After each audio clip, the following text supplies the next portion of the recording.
Itong ating 17 stations, may free wifi. Salamat DICT, we cannot thank you enough. Ito po ay isang magandang konkreto and magandang ehemplo na kung ang mga iba't ibang ahensya ng gobyerno ay nagtutulungan, ay makapagbibigay po ang gobyerno sa pangunguna ni Pangulong Bongbong Marcos Jr. ng mas epektibo at mas magandang public service. Muli sa inyong lahat, maraming salamat po. Ang Wi-Fi, no? Pwede na natin kasing sabihin, no, na parang basic necessity na rin po siya sa atin ngayon. Kaya kami po ay lubos nagpapasalamat talaga sa DICT kasi binibigyan niya nila ng prioridad ang ganitong mga free Wi-Fi program sa ating mga kababayan. Yun, no? So, kung naikwento ko sa kanila, Sek, yan, mobile data yan.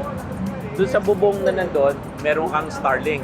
Oh. Tapos so, kailangan mo for GCash payment, Kaya nga, messaging. tama. Pero pagdating ng March, fiber na to. Yung fiber na nakakabit dun sa station, aabot na dito. Pwede na sila manonood habang nag-hintay, nanonood sila Netflix.